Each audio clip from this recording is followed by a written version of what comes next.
And one of the things that I've been seeing a lot are, you're seeing these people that are complaining about how, oh, Elon saved their free speech and they lost their free speech. But then when you look on Twitter, they're using their free speech to complain about how they got their free speech back when their free speech let me was tell you never something lost in the first place. So, Scott, I agree. Let me tell you something about these morons on the right, okay? They don't even know what freedom of speech pertains to. For the dopes out there that don't know what they're talking about, and sadly many of them don't, freedom of speech does not pertain to private business. I had the same argument with Robert F. Kennedy Jr. on my show months back, where he talks about censorship, and he said, why do you disagree with me on this? I said, because we're talking about private business, okay? If the government says, or the DOJ says, hey, we would advise you to not allow these people to say these things, that's not against the law for them to make a recommendation. And number two, it's a private business. Example, and I know you know this, Scott. I'm speaking to the dumb MAGAs that are listening, okay?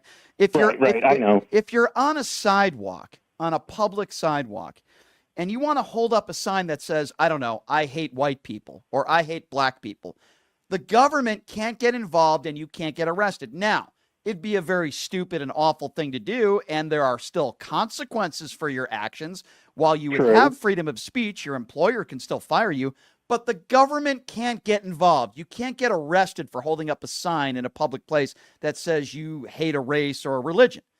But we're not talking about a public sidewalk. X is not a public sidewalk, okay? Facebook and X are private entities. As much as I can't stand Elon Musk and the cesspool of bigotry and hatred that is X, Elon Musk does own the platform, and he has the right to do what he wants and allow and disallow what he wants. Now, you can still be found financially liable for defamation or inciting violence. Sure, the law still applies, but it's a private business. Freedom of speech does not pertain to private business, and these dopes like Robert F. Kennedy Jr. and these morons on the far right don't seem to understand what freedom of speech actually means. Right. And if I can, Brian, do you want to have a good laugh on this Friday? Sure. Okay. Sure.